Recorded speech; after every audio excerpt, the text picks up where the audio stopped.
August 17, 1943, 18,000 feet above the Solomon Islands. Lieutenant Richard Bong gripped the control yoke of his P-38 Lightning as he watched his wingman spiral downward in flames. The twin-boom fighter twisted helplessly toward the Pacific, smoke trailing behind like a funeral banner. 3 Japanese A-6M0s had come screaming down out of the sun, a classic bounce. Bong had seen them a second too late. Now he was alone, and the lead Zero was closing fast from 6 o'clock high. He had maybe 4 seconds before the 20mm cannon rounds tore through his fuselage. No textbook covered what he did next. Rather than climb or dive away in a straight line, the standard evasive maneuvers, Bong did the unthinkable. He rolled the Lightning completely inverted and yanked the control stick forward, hard. The aircraft flipped upside down and dove, not away, but in a direction the Zero pilot never anticipated. Because Bong was inverted, pulling forward on the stick sent him into a spiraling dive toward the ocean, but from an oblique, unnatural angle. Blood rushed to his head. His vision tunneled. A red haze crept in at the edges of his eyes. His body was experiencing negative G-forces, an extremely rare condition in combat flight. Instead of feeling pulled down into his seat, he was being lifted up toward the canopy, like the sky itself wanted to rip him from the cockpit. Below him, or rather, above him in the inverted plane, the Pacific Ocean filled the canopy, where sky should have been. The Zero pilot, expecting Bong to follow conventional logic and climb to escape, overshot. In a fraction of a second, the Japanese fighter streaked past, its angle all wrong, the kill shot missed. In that brief moment of confusion, Bong rolled upright again, now beneath the Zero and behind it. He pulled up sharply. His twin engines roared as he surged into position. The Zero, still banking to reacquire, never saw it coming. Bong pressed the trigger. 4 .50 caliber machine guns and 1 20mm cannon in the Lightning's nose tore upward into the enemy aircraft's belly. In an instant, the Zero was shredded, fuel igniting, wings peeling back, the airframe disintegrating into fire and smoke. An American fighter attacking from below. It was something no Japanese pilot had ever seen before, and it worked. But what Lieutenant Richard Bong had discovered, purely by instinct and desperation, defied every page of the flight manuals. When a pilot rolls inverted and pulls forward on the stick, the result is negative G-force. Unlike the familiar blackout effect of high positive GS, when blood drains from the brain, negative GS force blood in the opposite direction, upward into the skull and eyes. The effect has a name, readout. The visual field turns crimson as blood engorges the vessels behind the eyes. The pressure is immediate and painful, a nauseating head rush that feels like your brain is trying to escape through your temples. Aviation medical literature in 1942 was clear, don't do it. Controlled laboratory studies claimed even a sustained -2 GS could lead to disorientation, headaches, or even retinal damage. The official guidance from Army Air Force's medical advisors was categorical: avoid negative G maneuvers. But those studies were done in padded centrifuge chairs, not in aluminum cockpits at 400 miles per hour with 20mm cannon shells streaking toward your spine. Combat had different math. In a Zero's gun sight, you didn't have the luxury of theoretical safety. You had seconds to decide. A readout might leave you half-blind and shaking, but you'd live to fight another day. Maintaining textbook flight discipline, predictable, comfortable, and easy to track, would get you killed. Bong's maneuver, the inverted dive, didn't just escape the Zero solution. It exploited physics and psychology. When a Japanese pilot latched onto an American fighter's tail, he made assumptions. Either the enemy would turn, which played to the Zero's unmatched agility, or it would climb, sacrificing speed for altitude, an easy target for a gunner used to killing from the vertical. Bong did neither. He went inverted and dove, a move so unexpected that it short-circuited the Zero pilot's targeting instinct. Bong didn't just vanish from the crosshairs, he vanished from the script. And here, the hardware difference between the two aircraft came into play.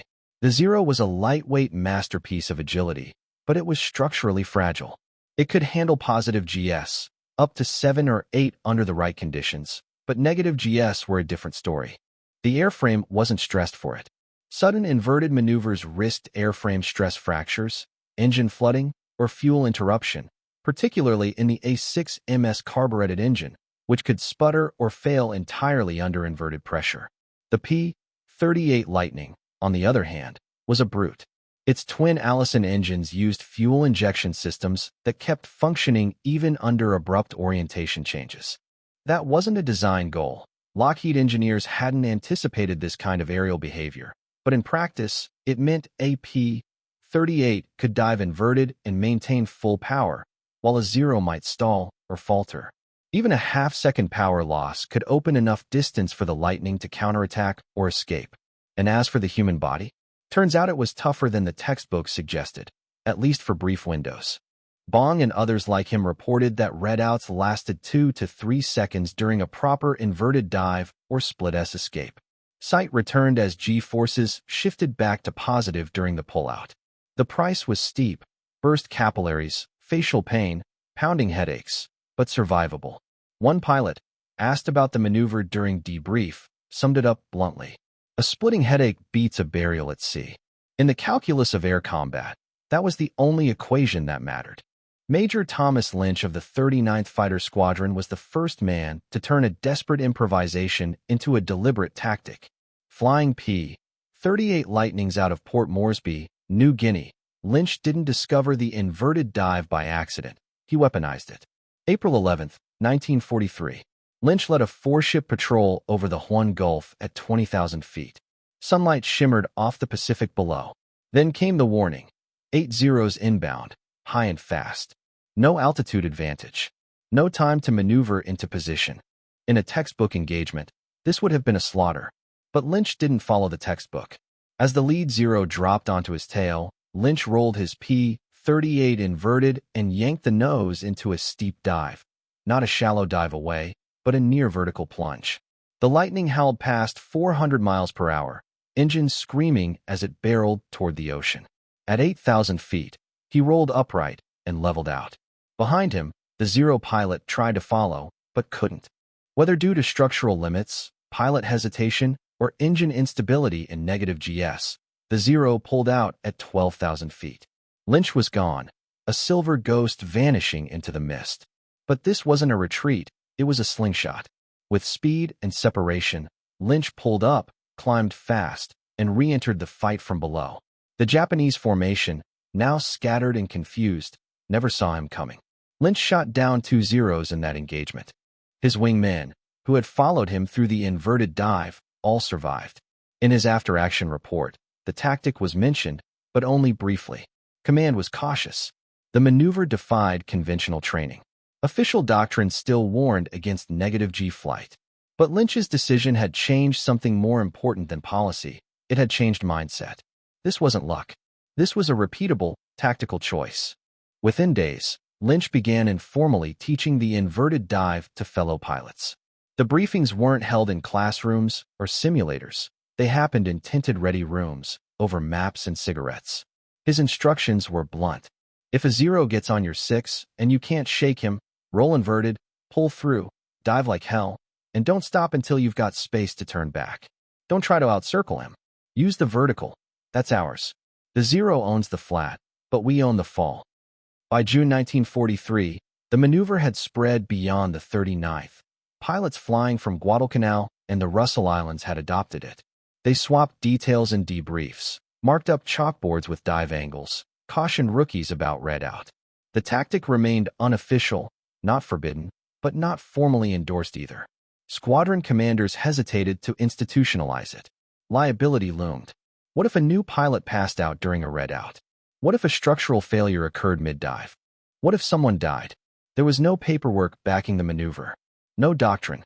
No approval. Just a whisper network of veterans teaching each other how to live.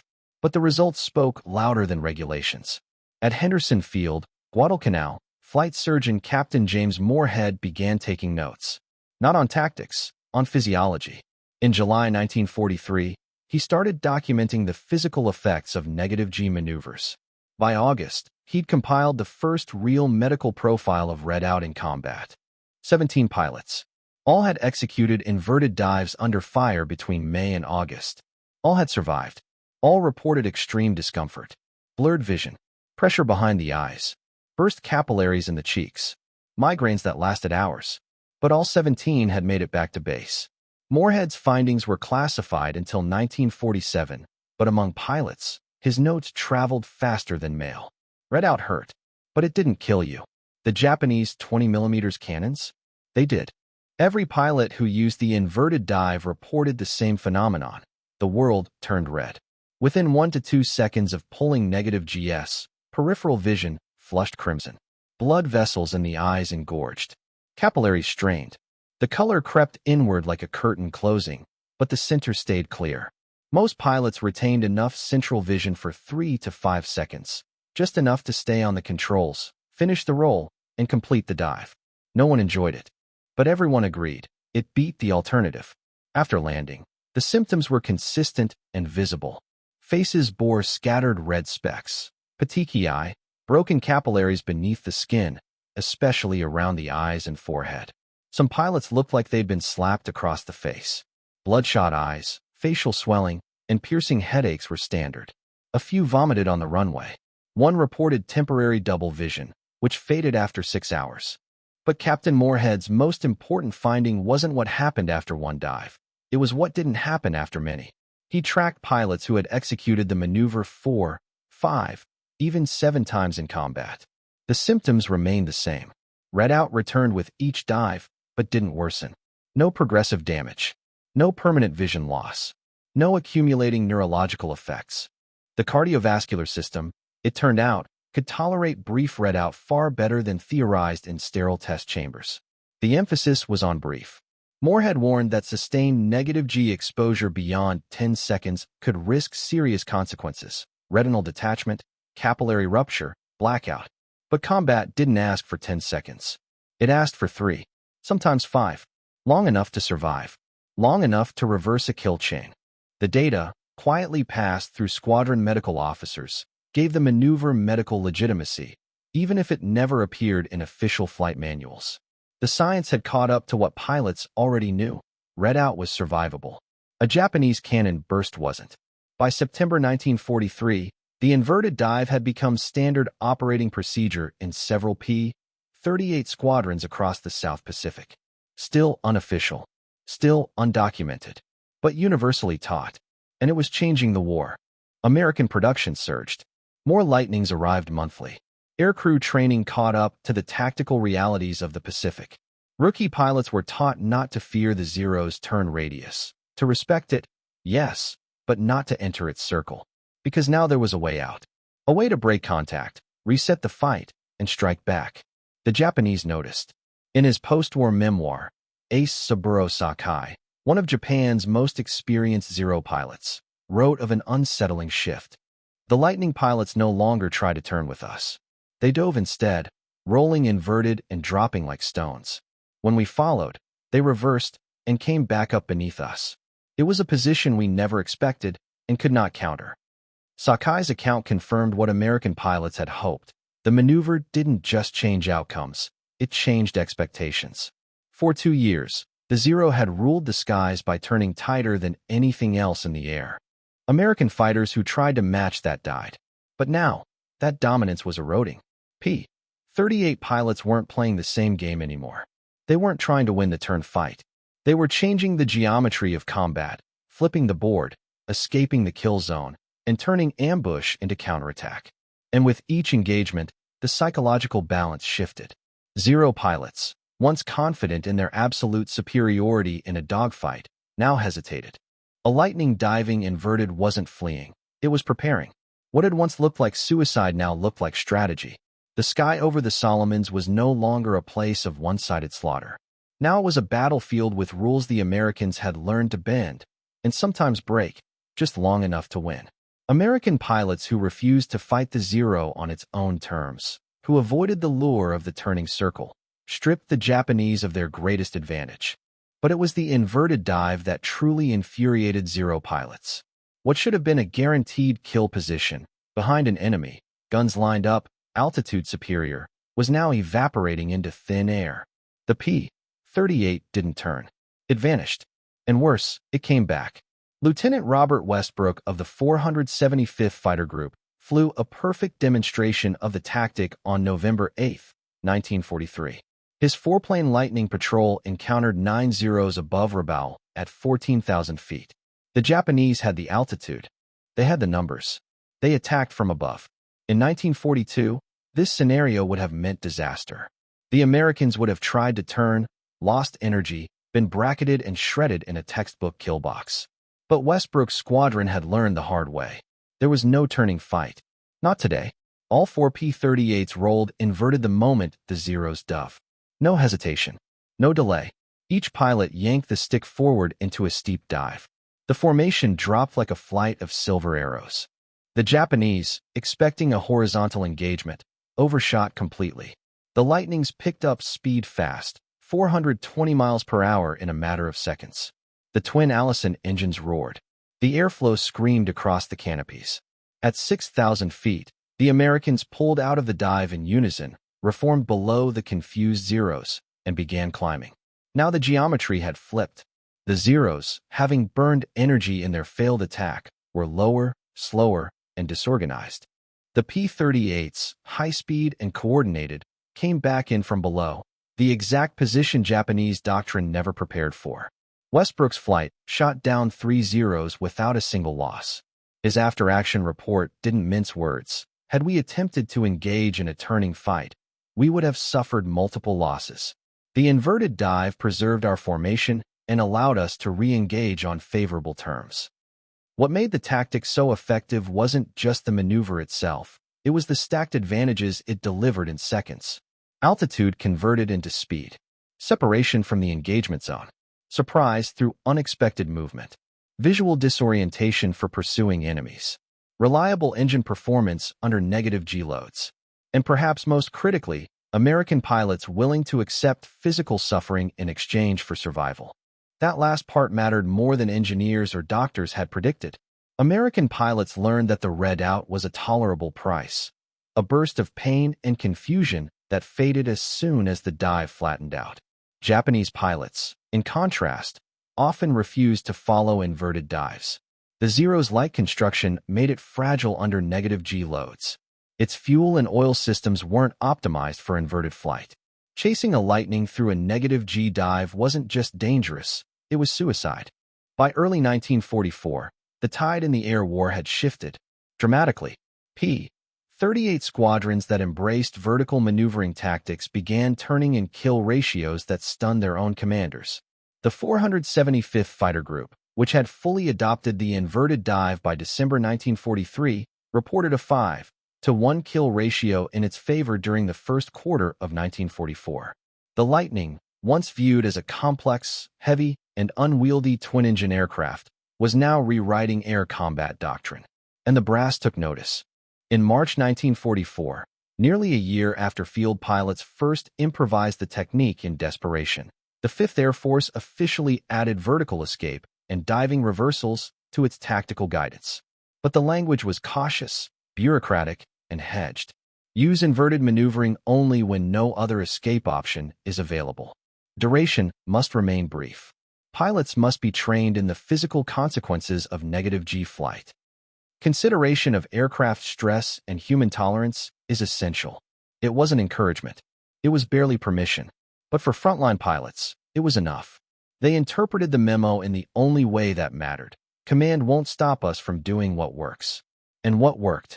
In the jungle skies over Rabaul and New Guinea, over the blue fire of the Pacific, was diving hard, bleeding from the eyes, and living to fight again. By mid-1944, every P-38 pilot in the Pacific knew how to execute an inverted dive. Most had done it. Some had done it dozens of times. They didn't talk about it as innovation.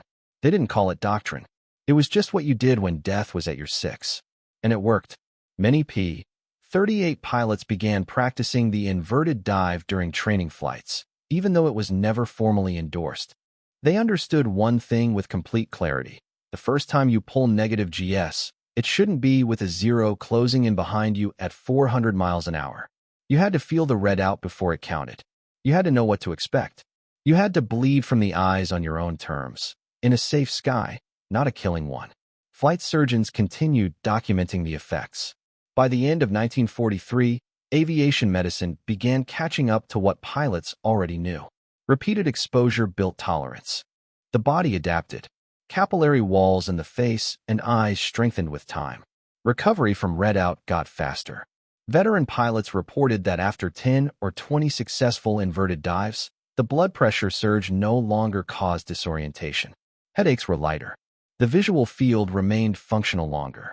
It was measurable, physiological resilience through repetition, a kind of negative G callousing. The data revealed a subtle but deadly truth. The pilots who survived inverted dives were more likely to survive the next ones, which meant survival bred survival. New arrivals were the most vulnerable, not just because of inexperience in combat, but because their bodies hadn't yet learned how to endure the maneuver that would save them. And so, another informal tradition was born. Experienced P-38 pilots started mentoring replacements the way instructors never had. They'd take rookies up after maintenance flights, level out at altitude, and demonstrate the dive in clean skies. Roll inverted. Stick forward. Red light in the eyes. 5 seconds of hell. Pull out. Breathe. Then again. Nothing fancy. No combat simulation. Just conditioning. They never reported the practice in official flight logs. No one mentioned it in mission briefings. But across dozens of squadrons in the South Pacific, this unspoken training culture developed. Learn to bleed before the bullets fly. The inverted dive wasn't just a maneuver anymore. It became part of the P-38 identity, a shared language between fighter jocks, a rite of passage, something that defined whether you were ready or just lucky so far. Pilots from different squadrons compared notes on the ground. What was your worst readout? Fastest pull-out speed? Closest save? Who was the first to teach you? They passed around stories like talismans, laughing at them in bars, whispering them in tents, living them in the air. It created a bond beyond patches or wings, a brotherhood rooted in suffering and tactical understanding. These weren't just war stories. They were survival manuals written in sweat and blood. But by late 1944, even the enemy began to adapt. Veteran Zero pilots learned the signs. When a P-38 suddenly rolled inverted and nosed down, experienced Japanese aces stopped following. They'd break off pursuit, climb, reset. They understood the geometry now, and the risk. They knew chasing a Lightning through a vertical dive wasn't just futile, it was suicidal. The Zero's airframe couldn't handle the G-loads. Its engine would sputter under negative gravity, and the P-38 would always come back from below. But even when they anticipated the maneuver, the tactic still worked, because it denied them their kill. The point wasn't to shoot down the Zero. The point was to stay alive. And the maneuver continued to evolve. Pilots experimented. Some added a half roll before the dive to reduce the duration of negative G-loads, though it required more altitude. Others incorporated a barrel roll at the pull-out point to disrupt the enemy's aim. Some even used a shallow inverted turn to bait the Zero into following, only to reverse with a climbing corkscrew that flipped the engagement entirely. Each variation carried its own risks, but also gave pilots new tools. Over time, the inverted dive became less of a single tactic and more of a doctrine of movement, the beginning of a new vertical playbook. By the time the war ended, vertical maneuvering, in all its forms, had become central to American fighter tactics in the Pacific. But the legacy didn't end with World War II. In 1950, just 5 years after VJ Day, American pilots found themselves in a new kind of war over the Korean Peninsula. The aircraft were faster now. The wings were swept. The propellers were gone. But the lessons still held. F-86 Sabre pilots found themselves hunted by MiG-15s in the thin air above the Yalu River. Once again, American jets had speed and firepower. The MiGs had superior climb rates and tighter turns. It was all familiar. The vertical game began again. The MiG-15 could outturn the F-86 Sabre at most combat altitudes. That wasn't speculation, it was tactical fact. Soviet and Chinese pilots exploited this advantage well. Over Korea, the skies became a chessboard of angles, altitude, and milliseconds. But Captain Joseph McConnell, who would go on to become the top American ace of the Korean War with 16 confirmed kills, had an answer. He didn't invent it. He inherited it from the men who learned to fight and survive in the Pacific a decade earlier. In his mission debriefings, McConnell described using negative G dives to escape when MiGs gained position behind him. The maneuver wasn't doctrine. It wasn't in the official playbook. But it was alive in the fighter pilot culture, passed down from P-38 veterans to F-86 squadrons. Roll inverted, pull through dive. Gain speed, break contact, live. The physics hadn't changed. When a MiG got behind a Sabre, it expected a turn, horizontal evasion, standard geometry. But when McConnell rolled over and nose down, everything reversed. The MiG pilot found himself overshooting, confused, diving into his own blind spot. The separation was instant. The advantage, gone. But jets brought new problems the piston era never faced. The early jet engines of the 1950s weren't designed for inverted flight. Fuel delivery systems, still based on gravity-fed and pump-assisted mechanisms, sometimes failed under negative G conditions. It was called flameout, the engine literally shutting off mid-flight. In the middle of a fight, that could be fatal. So F-86 pilots added a new layer to the calculus. Keep it brief. 3 to 5 seconds of inverted dive was survivable, physiologically and mechanically. More than that, and the engine might quit, leaving the pilot gliding instead of fighting. The danger was real. So was the necessity. By the end of the Korean War, vertical maneuvering, including negative G dives, had proven once again that the right geometry, even when uncomfortable or risky, could defeat superior turn rates and better position. Modern aviation medicine caught up decades later. In the 1960s, the U.S. Air Force School of Aerospace Medicine began systematically testing the effects of negative G forces on the human body. They ran the centrifuge machines, scanned the eyes, tracked the cardiovascular response. And what Richard Bong, Tom Lynch, and Robert Westbrook had discovered in 1943 under fire, the doctors confirmed in white coats and sterile labs. Yes, negative G flight caused readout. Yes, the blood surged to the skull, and the tiny vessels in the eyes would swell. But no, it wasn't lethal.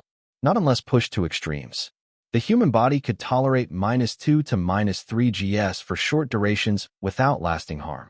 The red vision faded quickly after the maneuver. Headaches, yes. Dizziness, sometimes. But no permanent damage unless exposure exceeded 15 seconds or dropped below -5 GS. In combat, that threshold was rarely crossed. Aircraft evolved alongside the science. The F-16 Fighting Falcon, introduced in the mid-1970s, was built for inverted flight. Its digital fly-by-wire system didn't just allow negative G maneuvers, it expected them. The fuel system was engineered to function in any attitude. There were no flameouts, no power loss, just smooth, continuous thrust while flying upside down at 600 knots. Negative G maneuvers were no longer emergency measures. They were part of the performance envelope. At the Navy Fighter Weapons School, Top Gun, pilots learned the move by name. Instructors didn't whisper it like folklore. They diagrammed it on whiteboards. They ran it in simulators. They flew it on training missions. It was part of the curriculum. When the program launched in 1969, it was because American pilots in Vietnam were being outmaneuvered by Soviet-designed MiG-17s and MiG-21s. The goal was to recover the lost edge. That edge included everything from energy tactics to gunnery accuracy to the old truth passed down from Solomon Island veterans. When your opponent turns better, don't turn. Dive. Make him follow you through the vertical. In the modern era, fighter pilots train with specialized gear to understand their G tolerance. Not just positive, but negative. They spend hours in centrifuges, experiencing the very forces that once nearly blinded Bong and Lynch. They learn the symptoms, track their readout threshold, practice recovery. Because the sky hasn't changed, only the machines have. What began as an instinctive escape maneuver over the South Pacific in 1943 became a physiological study, then a tactical doctrine, then a performance standard. Today, when a pilot rolls inverted and dives, it's not desperation, it's calculated survival.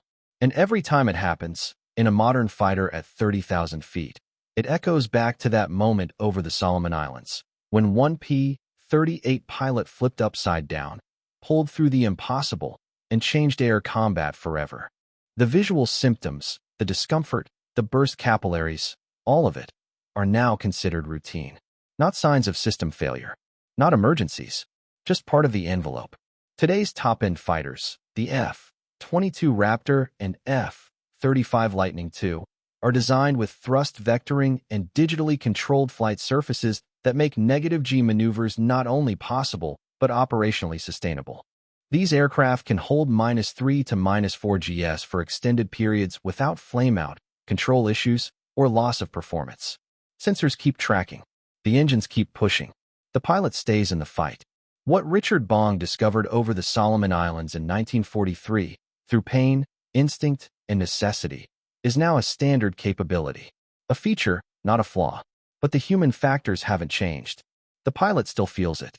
The blood still surges to the skull, pressing against the eyes, flooding the head. Vision still blurs with that creeping peripheral red. And yet, pilots now understand it. They train for it. They recognize the difference between discomfort and danger. That distinction is vital. Because once something becomes familiar, it becomes manageable. And that shift, from fear to familiarity, represents more than just a medical insight. It marks a doctrinal revolution in air combat. It proves what generations of fighter pilots have lived by. If it works, it stays. Richard Bong didn't invent a theory. He didn't run simulations or consult the engineering team at Lockheed. He did what needed doing. He rolled inverted because dying seemed worse than temporary blindness.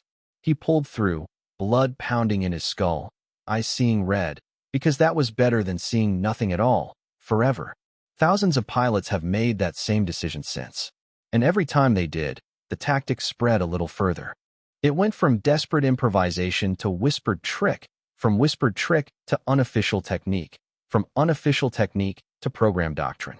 That's how air combat evolves, not in labs or boardrooms, but in cockpits under fire. And despite all the radar, all the missiles, all the fly-by-wire computers, the inverted dive still works. Because even modern missiles, heat-seeking or radar-guided, rely on prediction. They chase a projected intercept point. So when a fighter suddenly dives under -G, changing vector and altitude in a direction the system didn't expect, even an advanced missile has to recalculate. That takes seconds. Seconds are everything. During Operation Desert Storm in 1991, coalition pilots flying F-15s, F-16s, and F divided by a -18s reported using -G braking maneuvers to defeat Iraqi surface-to-air missiles and evade MiG intercepts. In a world of guided munitions and high-tech threats, what mattered most wasn't the electronics. It was trajectory and timing. A sudden dive, even at -2 GS, was enough to cause missile guidance systems to miss their timing window. The pilot lived, because physics doesn't change. The fastest computers still can't change the speed of light or the reaction time of a human being. At the end of the day, it's still about geometry. Still about momentum, drag, trajectory, speed. Still about decisions made in milliseconds, 25,000 feet above the Earth, when someone's locked onto your tail and there's no place left to turn. -G flight endures because it forces a reset. It breaks the engagement. It gives the hunted one more move. Even today, F-35 instructors tell new pilots the same thing Richard Bong learned the hard way. If he's on your 6, and you can't shake him, flip and fall. Dive like hell. Hurt later. Live now. And that's the real legacy of the inverted dive. Not just that it worked, but that it kept working. From piston fighters to supersonic jets. From gun duels over Bougainville to missile volleys over Baghdad. From desperate improvisation to cutting-edge doctrine. An opponent always expects certain things. Turn left, climb, brake, jink. Tactical doctrine becomes a pattern, and in combat, patterns get read fast. When a pilot does something outside that pattern, it creates a gap, a brief flicker of uncertainty.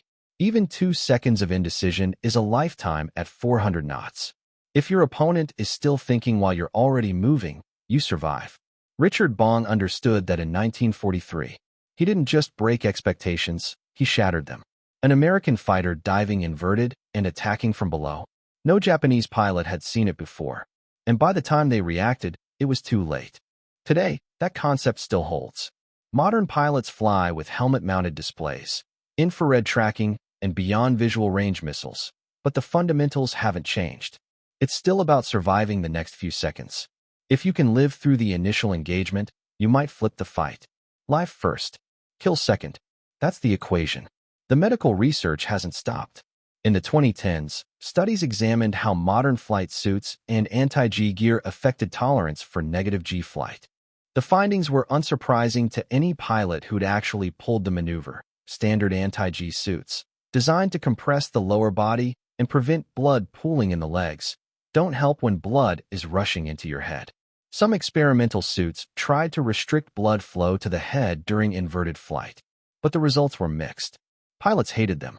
The systems added weight, heat, and discomfort, and they didn't deliver enough benefit to justify the penalty. As one F-16 instructor said, "We're not trying to fly upside down forever, just long enough to stay alive." Modern pilot training reflects this understanding. Inverted flight is no longer treated as a last-ditch move. It's part of the standard tactical toolkit. Fighter pilots learn to fly inverted during initial training, not under fire, not by accident, but on purpose, with supervision, instruction, and planning. It's no longer discovery through desperation. It's doctrine. And that reflects a broader shift in military aviation. In World War II, innovation happened in the cockpit, not the classroom. Pilots like Bong figured things out on the edge of death. Today, new tactics go through structured trials, aerospace medicine, flight data analysis, simulator testing, and eventually get added to formal training. But even now, combat moves faster than bureaucracy. The battlefield remains the real laboratory. Iraq, Afghanistan, Syria. American pilots flying close air support in urban environments developed new angles of attack, new ways of identifying friendly positions, new communications protocols. None of it was in the manual until it was. That's the cycle. Improvise, survive, share, teach, codify. From desperate instinct to standard operating procedure. That's what happened with the inverted dive. It started as a moment, one pilot, one decision, over the Solomon Islands. It became a tactic, then a technique, then a doctrine, and through it all stood Richard Bong. He finished the war as America's top ace, with 40 confirmed victories. He survived every engagement, hundreds of combat sorties, 0 defeats, a national hero at 24. He returned home in 1945, not to rest, but to test. On August 6, 1945, the day the world changed over Hiroshima, Richard Bong took off in a P-38 Shooting Star, America's first operational jet fighter. During takeoff, the engine failed. Bong attempted to eject, but the aircraft was too low. He crashed near Burbank, California. He died on impact, 24 years old. The irony was heavy. The most lethal fighter pilot America had ever produced, who had survived every zero, every ambush, every redout, died not in battle, but in peacetime. Testing the future. But those who knew him, those who flew with him, those who lived because of what he discovered, they understood. Flying is always combat. Even when no one's shooting at you, the risk is always there. The sky takes just as easily as the enemy. But because of Bong and pilots like him, those who followed stood a better chance. Because of one desperate, blood-filled maneuver, future generations had time, seconds that mattered. Because one pilot refused to die on someone else's terms. He rolled inverted. And in doing so, he rolled history with him. Major Thomas Lynch, the pilot who didn't just survive the inverted dive but systematized it, never lived to see the tactic officially recognized. He was killed in action on March 8, 1944, over Taji, New Guinea, when Japanese fighters ambushed his patrol during a reconnaissance escort mission. His P-38 went down in flames over the jungle canopy, vanishing into the green hell below. No remains were recovered. He became one of over 33,000 American aircrew lost in the Pacific Theater, another name etched into the memorial walls, remembered not for a single act of valor, but for a technique that saved thousands of others. Lynch never received a medal for inventing a maneuver. He wasn't honored in parades or profiled in newspapers. He didn't shoot down 5 enemies in a day or crash land on a carrier deck under fire. His contribution wasn't the kind that makes headlines. But among those who flew, his legacy was clear. Lynch was the kind of man who figured out how to cheat death and then taught others to do the same. In the culture of fighter pilots, those innovators were respected in a way medals couldn't match. Anyone could get lucky in a dogfight, but finding a repeatable method to survive when outnumbered, that was genius. Quiet, dangerous, and rarely recognized. And it wasn't just the pilots who advanced the tactics. Captain James Moorhead, the flight surgeon stationed at Henderson Field, continued his work long after the war. The man who documented the symptoms of redout, the broken capillaries, the bloodshot eyes, the headaches that lingered for days, became one of the leading experts in aerospace medicine. His classified wartime reports formed the backbone of modern aviation physiology. When the newly formed U.S. Air Force began building its medical training infrastructure in the 1950s, Moorhead's data shaped the standards. Every pressure suit, every G-force simulator, every physiological curriculum in the post-war era had his fingerprints on it. And yet, most fighter pilots who trained under those systems never knew his name. That's the paradox of war. Some names are remembered because they were written on medals. Others fade, even as their influence permeates the doctrine. The inverted dive was never about glory. It was about necessity. It emerged not in classrooms, but in cockpits, with blood in the canopy and cannons at the tail. It wasn't taught in manuals. It was passed from pilot to pilot during late-night briefings and hangar-side conversations. Diagrams drawn on the back of maps. Warnings scribbled in flight logs. Try this if you're out of options. Don't do it unless you have to. But if you do, do it hard. The broader lesson went far beyond the Pacific theater. Negative G maneuvers were just one example of how combat forced innovation at speeds peacetime bureaucracy could never match. In war, a tactic might evolve from desperation to doctrine in a matter of weeks. An official training program might take years to validate the same maneuver. It wasn't because the institutions were slow or lazy. It was because doctrine has to be safe. Commanders couldn't risk endorsing techniques that might kill their own men. And yet, not using them might do the same. It created a quiet tension between the battlefield and the briefing room. Pilots adapted first. They flew on the edge of what was medically advisable and structurally safe, because that edge was the only way to stay alive. Squadron commanders knew what was happening. They read the after-action reports. They saw the survival rates improve. But to formally endorse a maneuver that involved temporary blindness and undocumented airframe stress, that came with consequences, liability, accountability, and risk they couldn't fully measure. So they walked a line. The maneuver wasn't prohibited, but it wasn't authorized either. It lived in the gray zone, a place every good combat pilot eventually learned to fly in. The inverted dive wasn't a revolution in technology. It was a revolution in thought. A new way to fight, born in the heat of desperation, passed from hand to hand by those who needed it most. And like many of war's most important lessons, it was written not in ink, but in blood, smoke, and sky. The solution that evolved was simple, tactical ambiguity. Don't ban it. Don't teach it. Just let it happen. Let the pilots do what they had to, and let the results speak for themselves. The after-action reports told the story better than any policy memo ever could. The inverted dive wasn't theory anymore. It was field-tested, blood-tested, and by 1944, there was no denying it worked. Flight surgeons had the data. The red-out effect was temporary. The headaches faded. No retinal detachments. No fatal crashes caused directly by the maneuver.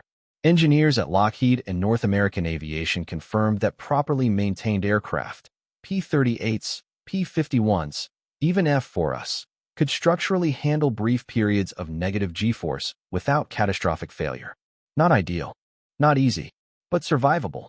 The margins held. That was enough. Training programs began to shift. Quietly at first, instructors started talking about vertical options during chalkboard sessions. Pilots in advanced flight school were told, don't do it unless you have to, but if you have to, here's how. The first diagrams of an inverted dive appeared in late 1944 training supplements. Not labeled as doctrine, just alternative recovery techniques. It was doctrine by another name. By 1945, the maneuver had unofficially joined the tactical toolbox. Not yet in the manuals, but definitely in the culture. The compromise was clear, validated after the fact. Let the medics and the engineers catch up to what the combat pilots had already figured out in the sky. That validation gap, the time it takes for innovation to travel from the cockpit to the classroom, has haunted military aviation ever since. Modern air forces have tried to shrink it. After-action reports are now digitized. Feedback loops from pilots to analysts to trainers are measured in hours, not months. Weapons schools build flex time into their curriculum to teach new tactics almost in real time. But even with all that infrastructure, the the war still moves faster. That's the enduring lesson of the inverted dive. It wasn't just a tactic.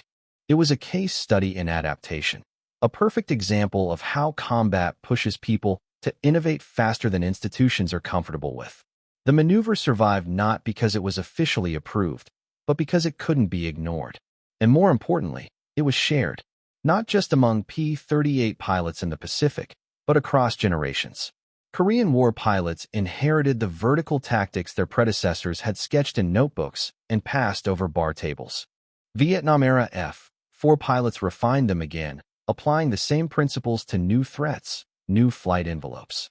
In the 1990s, Gulf War pilots used variations to shake off missile locks and outmaneuver Soviet-built aircraft in the open deserts of Iraq.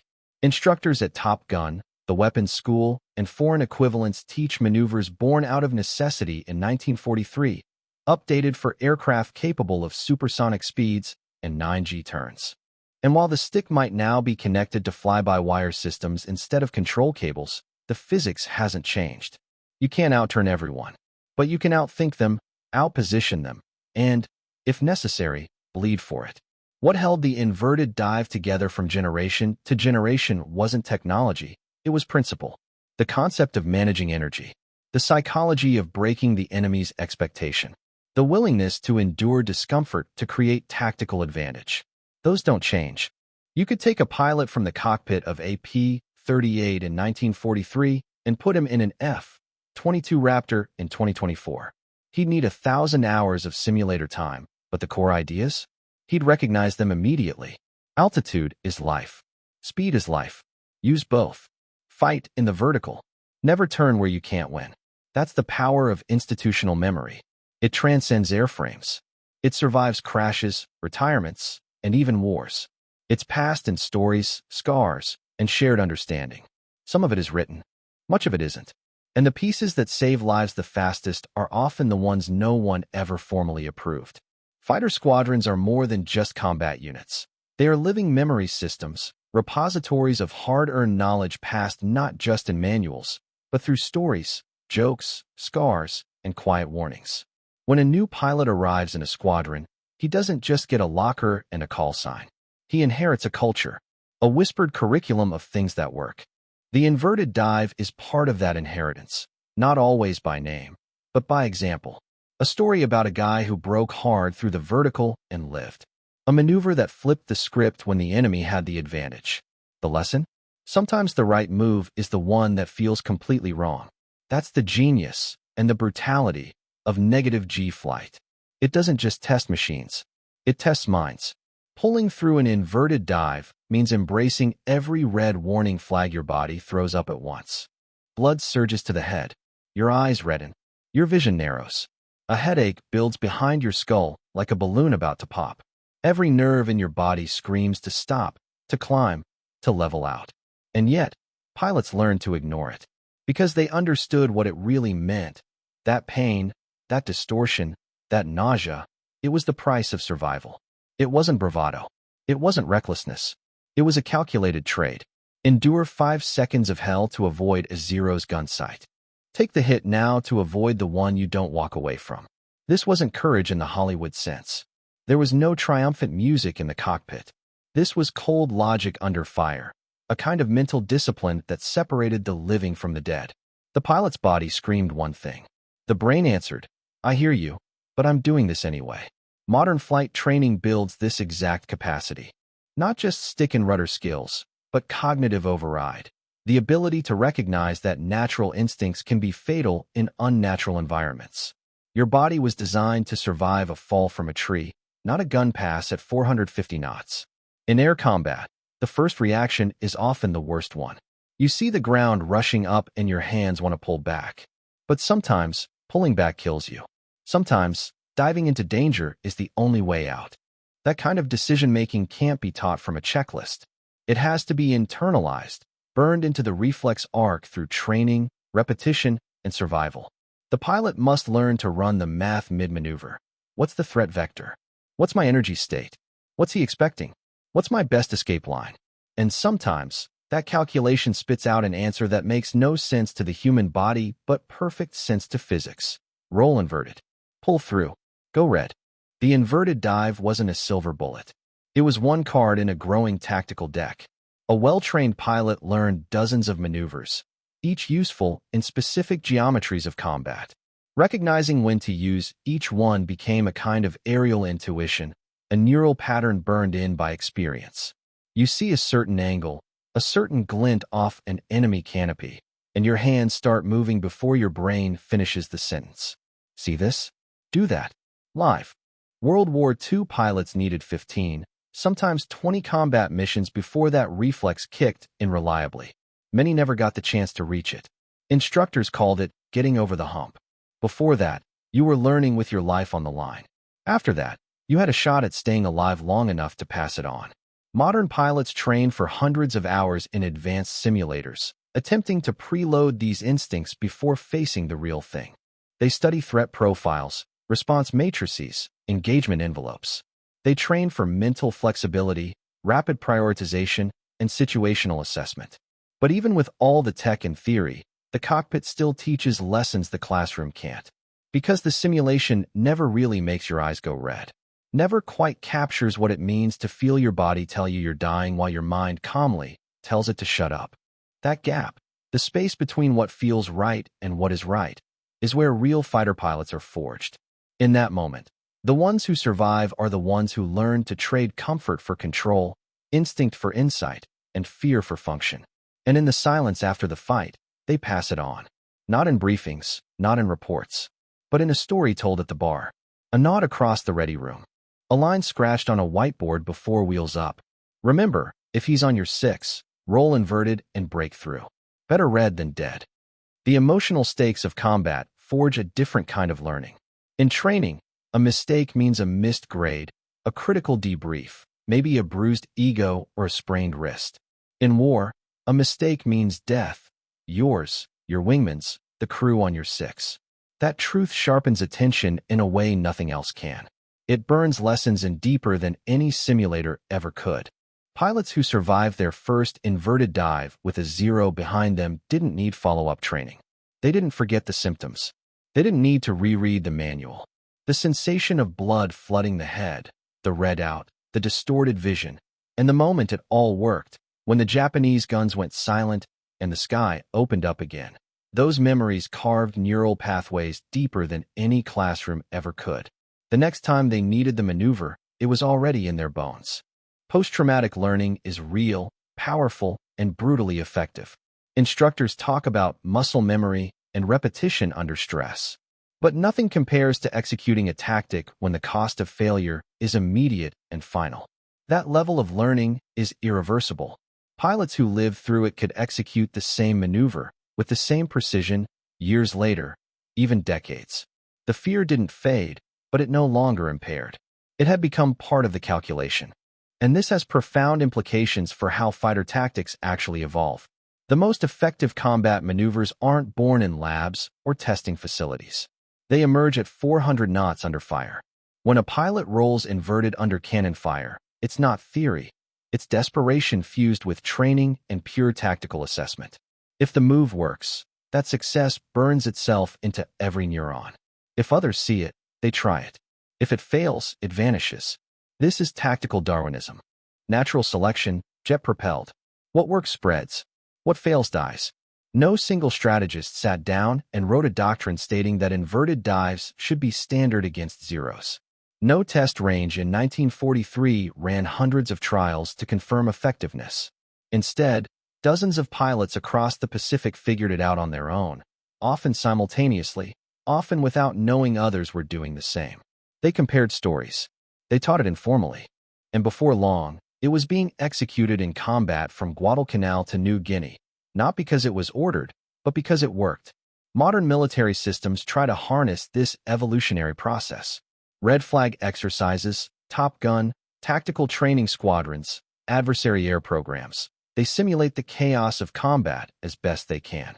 They let pilots improvise under stress, analyze what works, and discard what doesn't.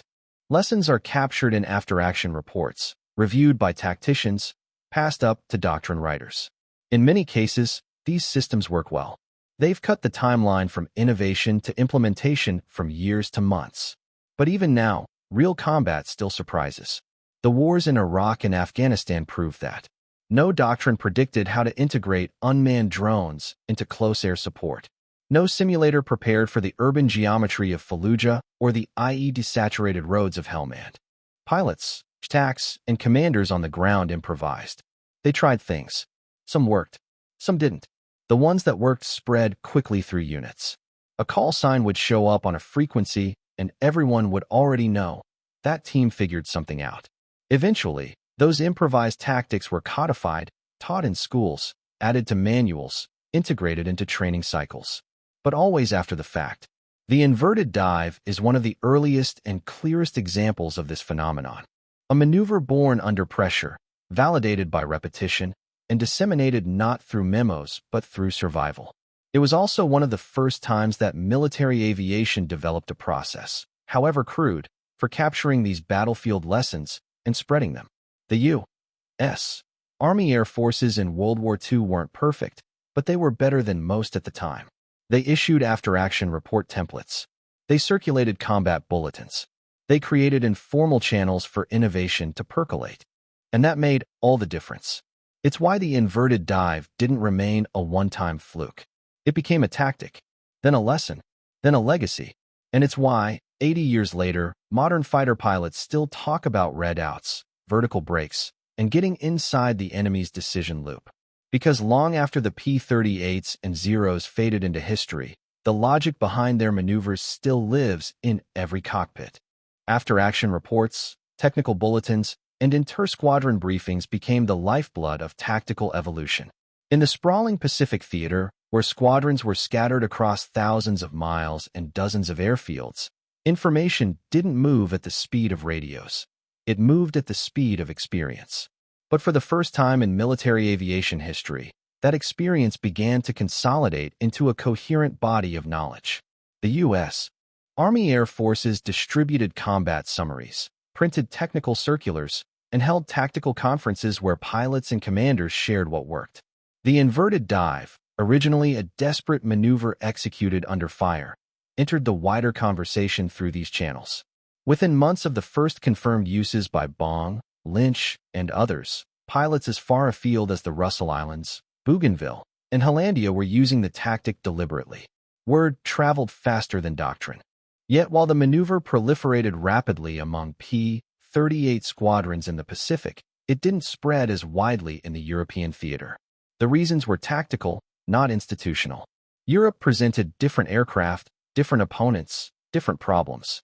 American fighter pilots over France and Germany flew P-47 Thunderbolts, P-51 Mustangs, and Spitfires. Their adversaries, FW-190s, BF-109s, Me-262s, posed different threats. Turning fights still happened, but the vertical maneuvering game looked different. Still, the core principle held true. When you can't win the turn fight, change the plane of motion. American pilots over Europe learned their own versions of escape dives, boom and zoom tactics, and throttle jockey energy management. Whether breaking contact with an FW-190 diving through cloud cover or using a steep descent to evade flak and interceptors on bomber escort runs, the concept of using vertical speed and gravity to survive remained a shared thread across both theaters. This convergence, across pilots, squadrons, aircraft generations, demonstrates how foundational principles endure even as platforms evolve. Take a P-38 pilot from 1943 and an F-35 pilot from 2024. Their cockpits are separated by 80 years of technology. One flew with analog gauges and a sextant. The other has stealth coding, helmet-mounted displays, and data-linked targeting. And yet, if you ask them how to survive when the opponent can outturn you, their answers will sound strangely familiar. Take it vertical. Trade altitude for speed. Break the enemy's timing. That institutional knowledge survives because it's carried through multiple channels. Some formal, Top Gun, Red Flag, flight school syllabi that teach vertical combat geometry and the physiology of negative G maneuvers. Others informal, briefing room stories, bar tales, one-on-one mentoring between veterans and rookies. All of it converges to pass along what matters most, not the equipment, but the mindset. This dynamic played out again 2 decades after World War II, in Vietnam. The skies over North Vietnam offered a new testbed for old principles. American pilots flying F-4 Phantoms now faced MiG-17s and MiG-21s, agile, turn-capable fighters flown by skilled North Vietnamese and Soviet-trained pilots. Once again, American fighters found themselves in jets that couldn't outturn their opponents. The Phantom was a missile truck, optimized for beyond visual range combat, but the reality of Vietnam brought it into knife fights at close range. And once again, those who survived reached into the tactical toolkit built decades earlier. They rediscovered the vertical, inverted dives, split S escapes, negative G maneuvers. Some of their instructors had flown over the Pacific. Some of their tactics came from stories that started with a P-38 flipping belly up over the Solomon Sea. The tactics worked not because the equipment was the same. It wasn't, but because physics doesn't change and human decision-making under pressure remains constant. The MiG pilot, like the Zero pilot before him, expected certain moves. When the American pilot broke convention, pulled into an inverted dive, and exited the envelope of prediction, it created the same 3-second window of confusion that saved lives in 1943. That window, the moment where your opponent has to reorient, recalculate, react, is timeless. And pilots from every generation have learned to exploit it. When forced into close-range dogfights, the F-4 Phantom size and weight became liabilities.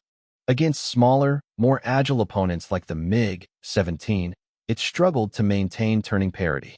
What it lacked in maneuverability, it had to compensate for with tactical creativity, and that's exactly what Navy Lieutenant Randy Cunningham brought to the sky.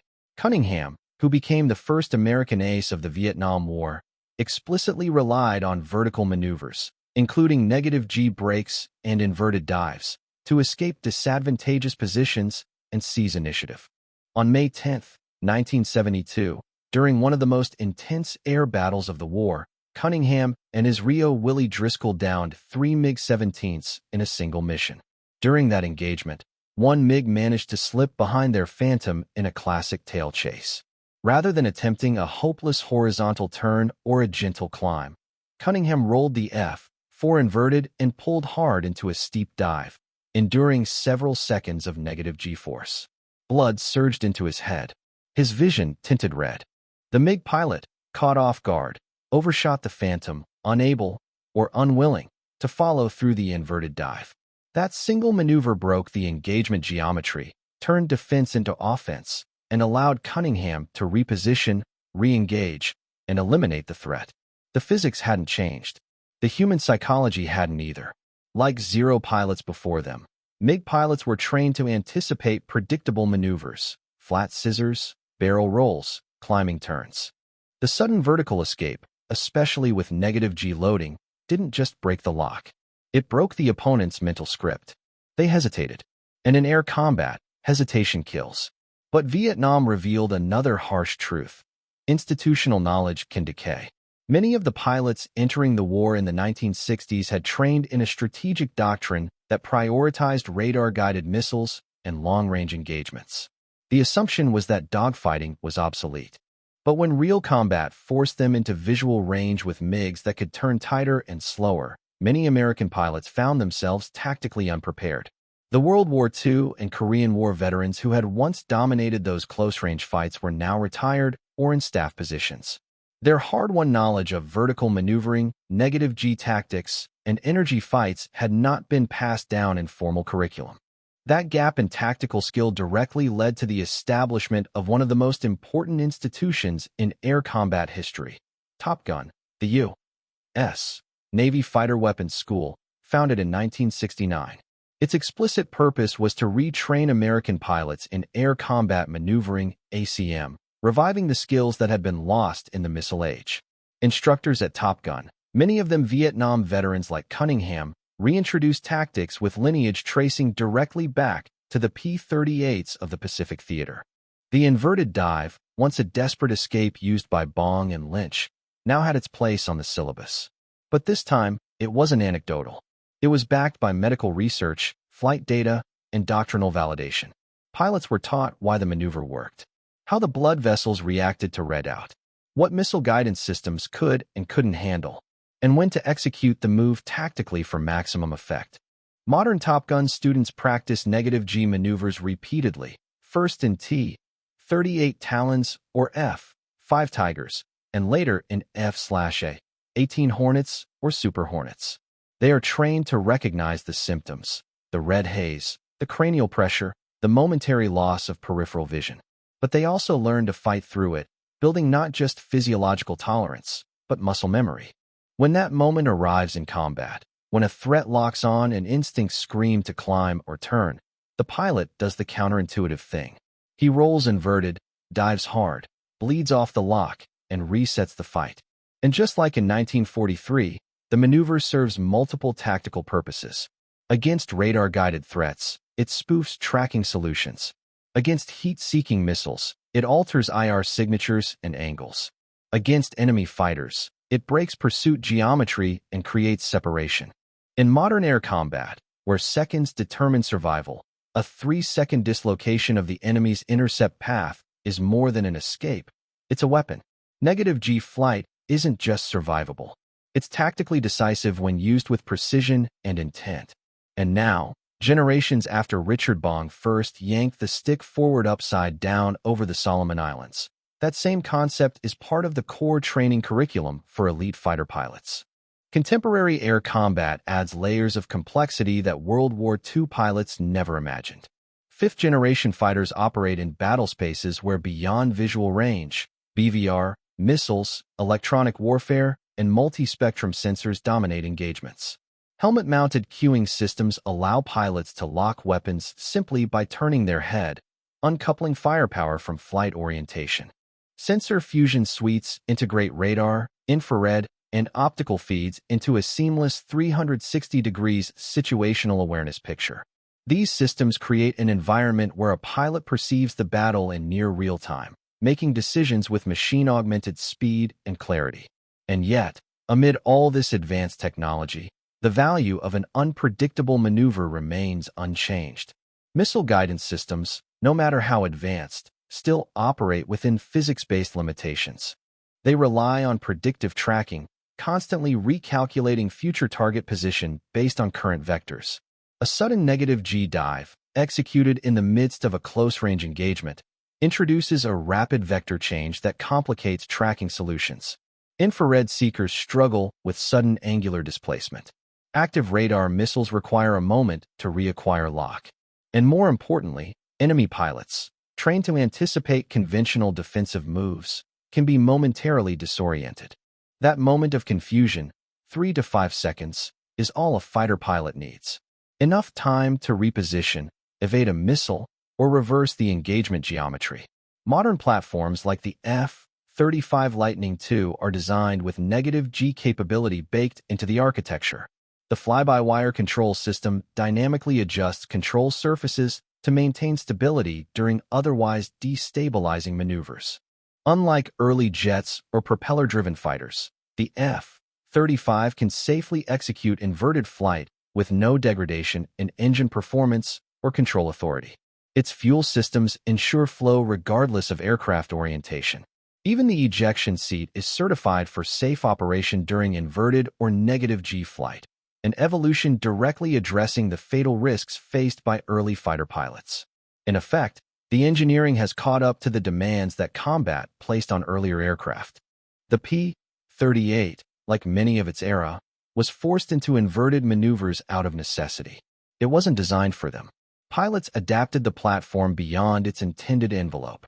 In contrast, the F-35 is deliberately engineered to execute those same maneuvers not as emergency improvisations, but as standard tactical options. But for all this engineering sophistication, the human body remains a limiting factor. F-35 pilots still experience redout during high-speed negative G flight. Blood still rushes toward the eyes. Vision distorts. Pain flares across the sinuses and forehead.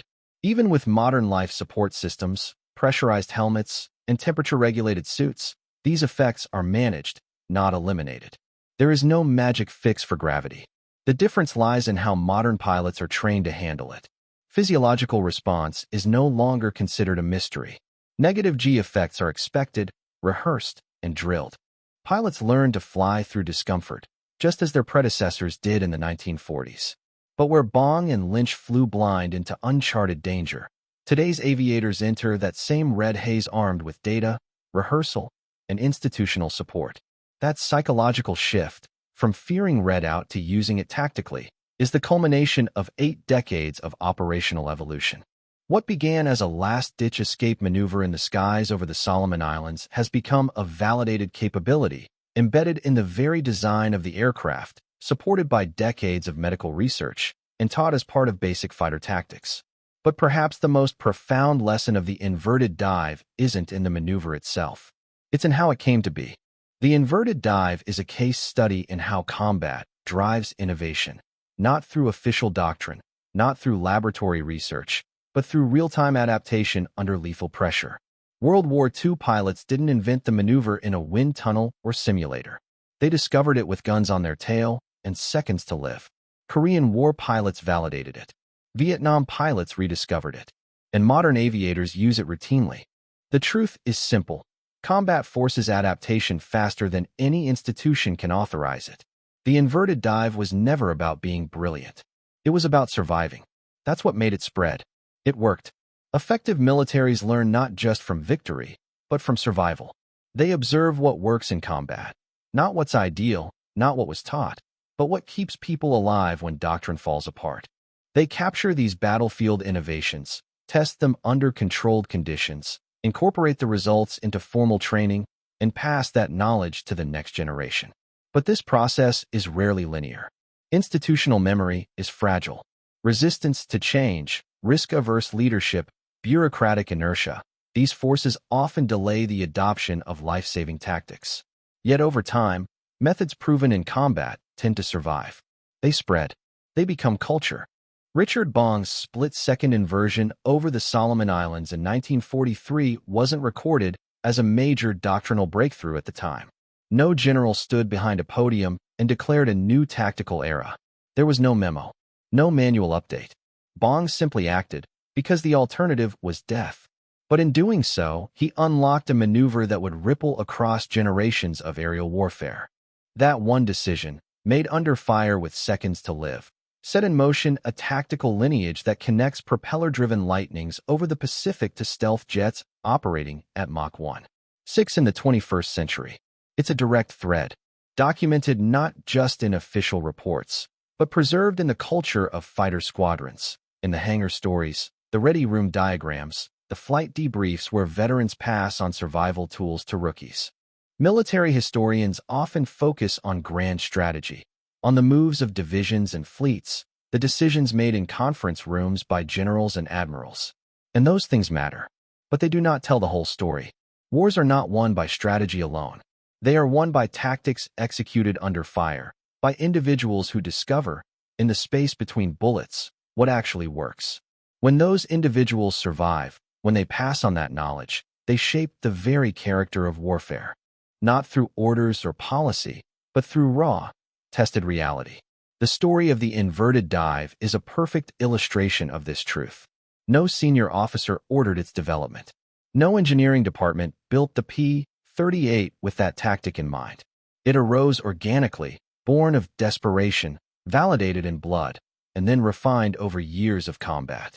First unofficial, then unofficial but tolerated, then formalized, then expected, until finally, it became a standard tool in the modern fighter pilot's tactical playbook. This progression, from improvised survival maneuver to codified doctrine, reflects how militaries actually evolve, not through prediction, but through adaptation. Combat is the laboratory. The fighters are the experiments. The pilots are both test subjects and scientists, proving what the books never knew. And so today, 80 years after Bong's dive, a pilot flying an F-35 Lightning II may roll inverted and pull through a steep descent, not because it's daring, but because it's normal. He or she has practiced it in simulators, learned about red out during physiology training, read after-action reports, debriefed missions where the maneuver broke a radar lock or evaded a missile. What was once unthinkable is now routine. But the human equation remains. The red haze still floods the eyes. The discomfort is still sharp, still disorienting. Pilots today train through it, not around it. They know, just as Bong knew, that temporary pain beats permanent death, that discomfort is a trade, and the return on investment is survival. And as technology evolves, as artificial intelligence enters the cockpit, as unmanned fighters join the order of battle, someday, the inverted dive as a specific maneuver may become obsolete. It may vanish, replaced by thrust vectoring rolls at hypersonic speed, or algorithmically optimized brake maneuvers executed by AI copilots immune to physiology. But the principles that created it will remain eternal. When your enemy holds the advantage in one domain, shift to another. When the threat expects you to behave a certain way, do the unexpected. When discomfort buys you time, buy the time. These truths were etched in fire over the Pacific in 1943. They echoed over Korea, through the jungles of Vietnam, across the deserts of Iraq, and into the data streams of 21st-century battle networks. And they will remain, whatever comes next.